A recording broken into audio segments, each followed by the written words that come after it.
Fala máquina, Britão, aqui no vídeo de hoje eu vou falar sobre os 3 erros mais comuns que quase todo mundo comete no primeiro plantão. Então eu quero que isso não aconteça com você, então fica comigo até o final desse vídeo. Cara, os primeiros plantões, né, é assim, toda experiência nova, né, a gente tem um certo grau de ansiedade, tem um certo grau de inquietação, tem coisas novas, né, e normalmente, nesses primeiros mesmo, a gente não peca pelo aquilo que é grave ou importante. A gente tá tão ali, ansioso que a gente não deixa essas coisas acontecerem. O que passa mesmo é aquele detalhinho, assim, passa aquelas coisas meio, sabe, de bobeira que você não tá acostumado, não tá com traquejo ainda de trabalhar, de dar plantão, de ter essa jornada. Então, a ideia é exatamente essa, a gente ficar atento a esse detalhinho. Por exemplo, se liga nisso aqui. Primeira coisa que eu quero que você evite, eu vou botar aqui, ó, erro número 1, que é o seguinte. Cara, você vai ter o tempo todo lá, paciente para atender, problema para resolver, você vai ter alta para dar, você vai ter que fazer um laudo, tem muita coisa que tu vai ter que fazer. Só que eu quero que você, desde o princípio, desde o primeiro dia, da primeira hora ali, você não caia nessa aqui que é querer resolver o plantão inteiro sozinho. Querer resolver sozinho tudo.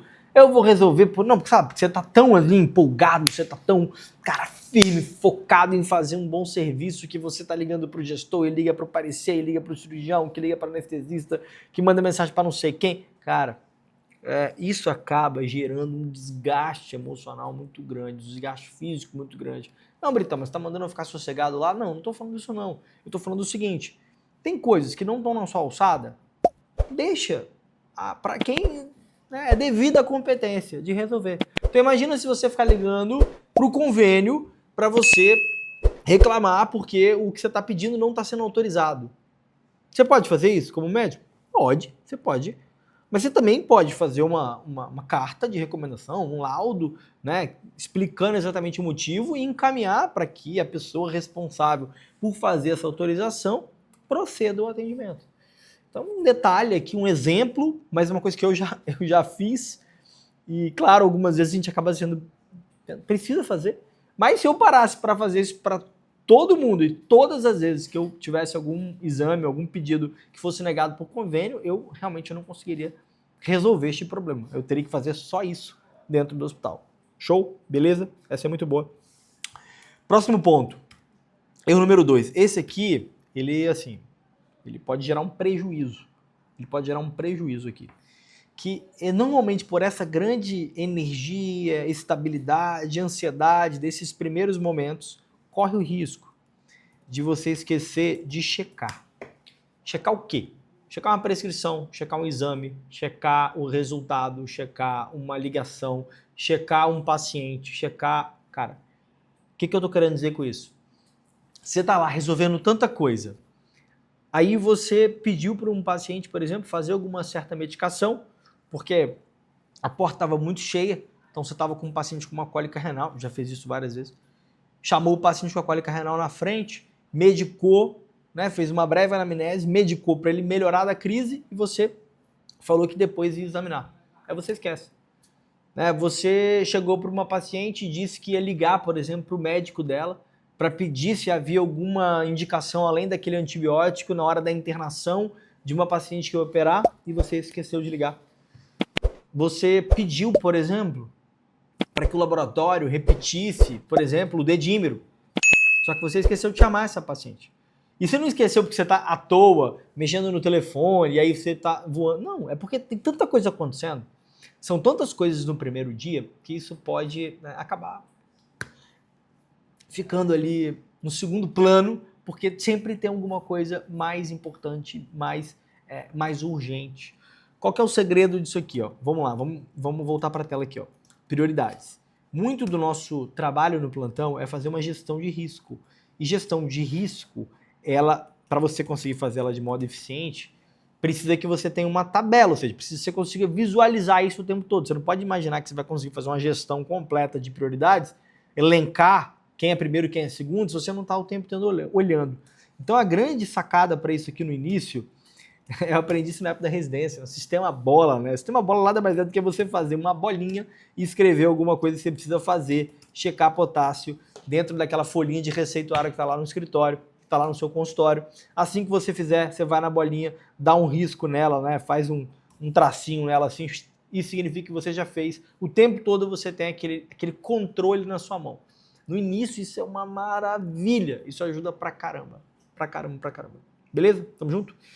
Vamos olhar agora nosso terceiro erro aqui, mas sem dúvida não menos importante, que pode aparecer ele no nosso início. Eu acho que esse aqui é o pior. Assim, sinceramente, esse aqui é o que mais pode gerar prejuízo. Então, é o que você tem mais que ficar atento no que eu vou te falar agora.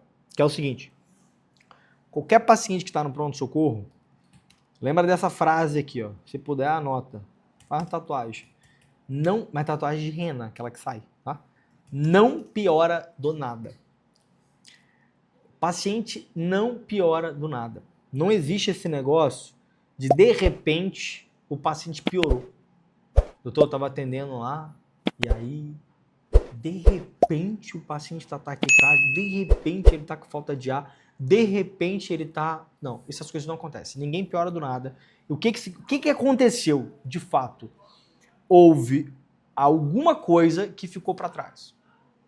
Ou seja, aquela cefaleia que estava com 110 de frequência, ou aquele paciente, uma cólica renal, olha, eu já vi isso algumas vezes, e uma cólica renal, típica, só que ele tem umas coisas que chamam atenção, tá taquicárdico o paciente.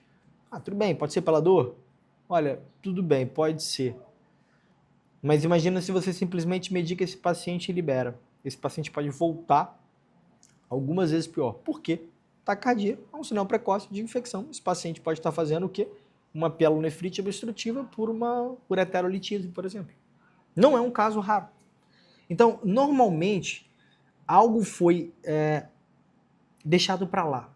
Qual que é o antídoto para isso? Você fazer o seguinte, lembra daquele lance de sensibilidade, bioestatística, não sei se você vai lembrar, mas assim, eu vou usar um conceito rápido aqui. Você vai precisar aumentar a sensibilidade do seu exame físico, da sua anamnese. Como que você vai fazer isso? Qual que é o conceito? Eu quero, claro, vou botar entre aspas aqui, mas eu quero que você consiga pegar todos os doentes graves. Assim. Você tem que garantir, né, que todos os pacientes graves você reconheceu. Então, é como se você tivesse, assim, você tem que fazer um teste, né? Imagina que fosse um teste aqui, de alta sensibilidade, tem que pegar todos os doentes. Traduzindo, o que significa esse tal teste que vai garantir que todos os pacientes graves sejam reconhecidos? Tem várias coisas que eu deveria falar aqui, tá? Eu vou falar uma delas, porque essa aqui é a mais importante, é a mais fácil e é a que mais vai te ajudar. Sinais vitais para todo mundo. Pô, Britão, isso aí não é óbvio. É óbvio. Então, se você está dando um plantão, para fazer um exame de consciência se você, de fato, levantou os sinais vitais de todos os seus pacientes. Ou se você meramente checou alguma coisa que a triagem trouxe e tal, se você fez alguma dupla checagem, se você está sempre acompanhando a evolução desses sinais vitais. É muito provável que você não esteja levando isso, claro, né, do modo como pode ser feito. Se você já faz, maravilha, que bom. Esse é um erro que você não vai cometer nunca. Você pode aumentar agora a sua capacidade aqui com outros exames, né? A gente pode falar aqui um pouco de como encontrar os principais achados, a gente pode falar um pouco sobre a própria alteração do nível de consciência, a gente pode falar de uma série de sinais aqui que podem aparecer e que eu sempre tenho que estar muito atento, porque pode ser de um paciente grave. Mas assim, uma coisa básica e que a gente pode se esquecer, principalmente por essa agitação do primeiro dia, é fazer o básico bem feito, fazer um arroz com feijão. E é sinais vitais para todo mundo. Seguinte, se você curtiu esse vídeo, entendeu a importância desses 3 erros, não deixa de compartilhar esse vídeo com seu amigo, não deixa de compartilhar com quem está de plantão com você, sabe, com quem está começando essa jornada.